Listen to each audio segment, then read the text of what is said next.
let's talk about scar mobilization. So when we get surgery, and I've had plenty myself, and we get scars, along with that comes scar tissue.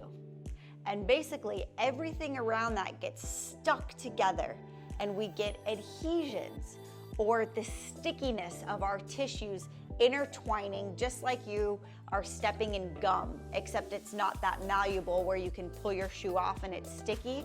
It's kind of stuck like a knot of yarn, right? And we want to go in there and kind of help loosen things up.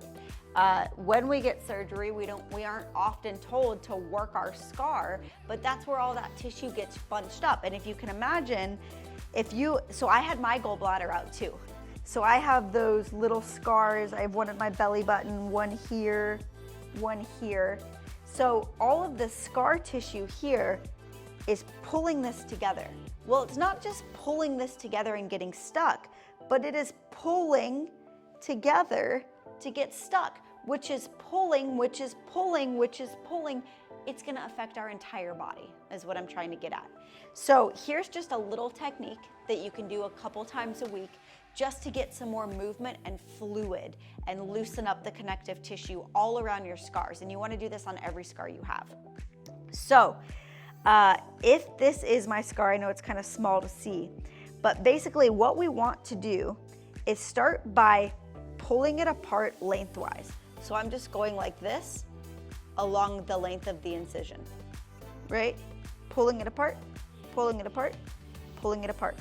Now I'm gonna go horizontally on each side, and I'm gonna pull it apart this way, pull it apart this way, pull it apart this way, pull it apart this way, just like that. And then we want to make diagonals or an X. So we're just gonna start to pull it apart like that. So this is something great. I do this anytime I take a bath. Sometimes I try to do it in the shower if I remember. Just to go along, it should take about 30 seconds to a minute on each one of your scars, but you would follow that same routine. So you go vertically to play with the scar, you go horizontally to play with the scar, and then you go diagonal, almost in like an X position. And that just kind of helps mobilize the tissue around there a little bit. And if you do that consistently, voila, you're gonna get a little more fluid and a little more functionality around those scars, and thus helping your entire body.